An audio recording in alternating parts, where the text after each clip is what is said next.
America में भारतीय मूल के लोगों की तादाद काफी है। तकरीबन 30 लाख भारतीय अमेरिका में हैं। ऐसे में मिट रोमनी और बराक ओबामा के लिए एक एक भारतीय वोट कीमती है। जाहिर तौर पर दोनों भारतीय मूल के लोगों को रिझाने की भरपूर कोशिश में लगे हैं।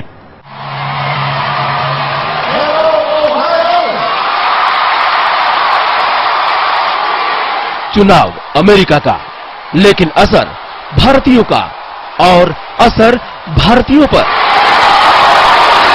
अमेरिका में 30 लाख भारतीय हैं। अमेरिका के 9 राज्य ऐसे हैं जहां लोगों ने अब तक अपना मन बना लिया है कि वोट किसको देंगे। इनमें से वर्जीनिया एक है जहां भारतीयों की संख्या काफी है। दोनों उम्मीदवारों के लिए एक एक वोट कीमती है, इसलिए इस बार भारतीय वोटों का काफी महत्व है।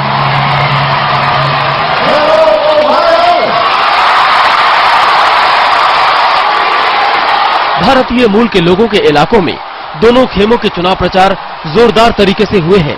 हालांकि अमेरिका में रह रहे भारतीय मूल के लोग इस बार बटे हुए दिख रहे हैं। पिछले चुनाव में 84% भारतीय मूल के अमेरिकी लोगों ने बराक ओबामा को वोट दिया था। एशियाई मूल के लोगों में डेमोक्रेटिक पार्टी ज्यादा लोकप्रिय है, तो वहीं भारतीय मूल के लोगों का मानना है कि रिपब्लिकन पार्टी छोटे उद्योगों के लिए बेहतर है, और अगर रिपब्लिकन पार्टी सत्ता में आती है तो टैक्स में कमी होगी। रिपब्लिकन पार्टी की कोशिशों के बावजूद डेमोक्रेटिक पार्टी भारतीय मूल के अमेरिकी लोगों में काफी लोकप्रिय है। पिछले चुनाव में भारतीय मूल के 84% लोगों ने बराक ओबामा को वोट दिया था। इस बार भी बहुमत उनके साथ है। बराक ओबामा के प्रशासन में भारतीय मूल के लोगों की एक बड़ी संख्या काम करती है। इसी कारण पार्टी से उनका ज्यादा मजबूत संबंध है।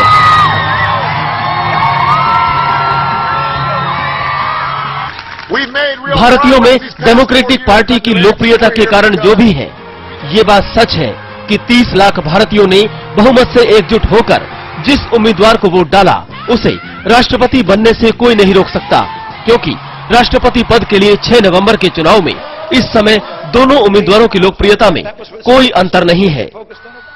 समय के लिए विजेंद्र सिंह।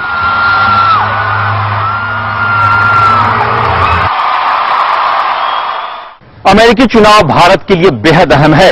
भारत राष्ट्रपति के रूप में किसे देखना चाहता है? भारत के लिए ओबामा का जीतना फायदेमंद होगा या फिर मिट रोमनी का? जानकारों की माने तो भारत के लिए इस बार चित भी मेरी पट भी मेरी जैसी हालात है। ओबामा या रोमनी, डेमोक्रेट या रिपब्लिकन, भारत के लिए कौन बेहतर? जी हां, अमेरिकी चुनाव पर पूरी दुनिया की नजरें हैं। भारत भी इस चुनाव पर नजर बनाए हुए है, क्योंकि अमेरिका में सत्ता की बागडोर डेमोक्रेटिक पार्टी को मिलती है या फिर रिपब्लिकन पार्टी को, इसका सीधा असर भारत पर साफ दिखाई देगा। अभी तक जितने भी रिपब्लिकन राष्ट्रपति हुए हैं, उनसे भारत के रिश्ते बेहतर रहे हैं, और जानकारों की राय भी है कि रिपब्लिकन पार्टी भारत के लिहाज से बेहतर है, क्योंकि भारत के कई अंदरूनी मसलों पर इस पार्टी की राय हमारे लिए फायदेमंद रही है।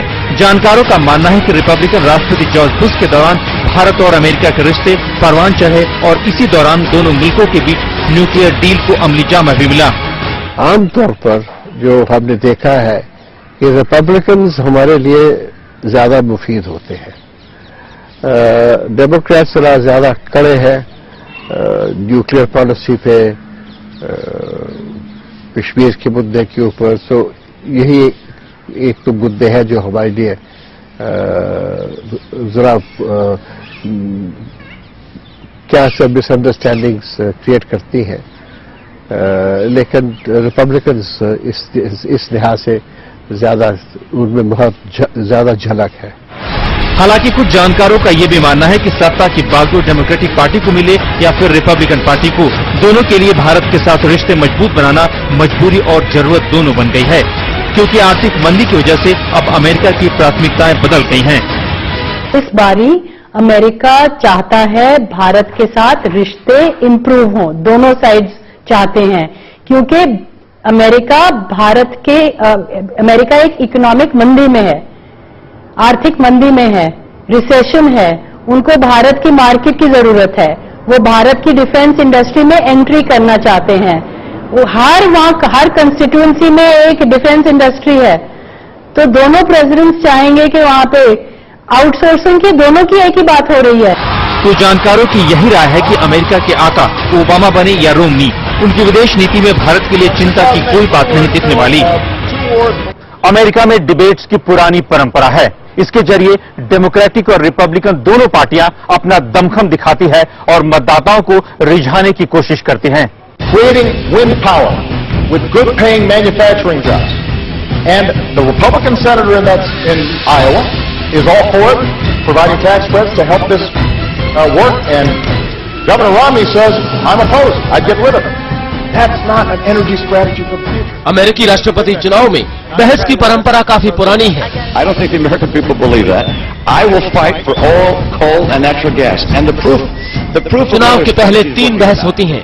अब तक की बहस में कांटे की टक्कर सामने आई है। So here's what I've done since I've results.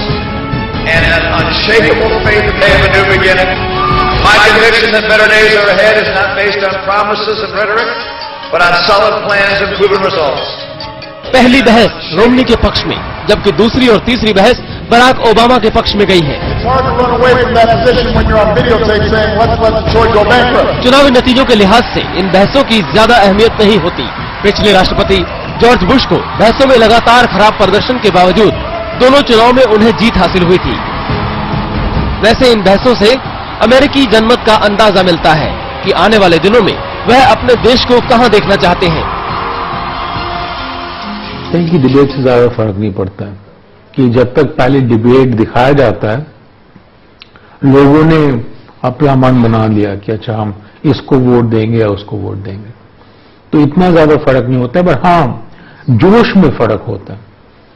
तो जो वॉलंटियर्स हैं वो ज्यादा हो जाते हैं। तो यदि ओबामा ने डिबेट जीत लिए हैं तो ओबामा के लिए ज्यादा लोग मुफ्त में भागदौड़ करेंगे। ये फर्क होता है। इस बार लोगों के रुझान से पता चला कि बराक ओबामा आर्थिक मोर्चे पर अपनी विफलता छिपाने में एक हद तक कामयाब रहे। घरेलू मोर्चे पर चाहे महिलाओं की आजादी का सवाल हो या नस्लवादी हिंसा की, उनका सम्मोहन आज भी कम नहीं हुआ है। खासकर विदेशी नीति पर साफ तौर पर विनर है। The question of this election comes down to this. Do you want 4 more years like the last 4 years, or do you want real change? Romani उनके साथ कहीं मुकाबले में नहीं है।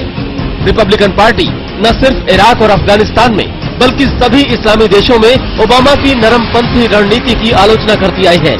लेकिन फिर उन्हें ये बात समझ में आ गई है कि पिछले 11 सालों में 1 से अधिक जंगों में फंसकर अपने हजारों सैनिकों और सैकड़ों अरब डॉलर खो चुके अमेरिकी इस सिलसिले को आगे भी जारी रखने के लिए अब तैयार नहीं है। लिहाजा तीसरी बहस में बिल्कुल ही पलटी मारते हुए रोमनी ने विदेश नीति के करीब सभी मुद्दों पर ओबामा के साथ सहमति जताई और भरसक कोशिश की कि चुनाव में इसे कोई मुद्दा ही न बनने दिया जाए। इससे व्हाइट हाउस में चाहे ओबामा बैठे या रोमनी, लेकिन 2014 तक अफगानिस्तान से अमेरिकी फौजों की विदाई में कोई बदलाव नहीं आने वाला।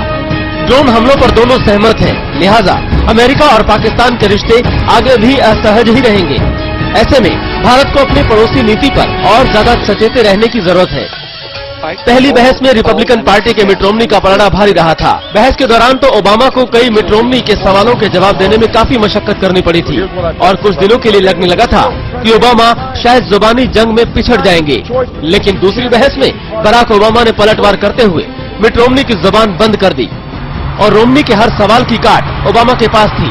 लिहाजा एक बार फिर ओबामा रेस में आ गए। बराक ओबामा और मिट रोमनी के बीच टीवी पर तीसरी और आखिरी बहस बेहद दिलचस्प रही। इसमें बराक ओबामा मिट रोमनी पर भारी पड़े। गौरतलब है कि पहली बहस में रिपब्लिकन पार्टी के मिट रोमनी का पलड़ा भारी था, तो दूसरी बहस में बराक ओबामा ने पलटवार करते हुए रोमनी की जुबान बंद कर दी और अब तीसरी और आखिरी बहस में ओबामा का जादू सिर चढ़कर बोला। ओबामा ने रोमनी को विदेश नीति के मामले में पूरी तरह से गलत साबित किया।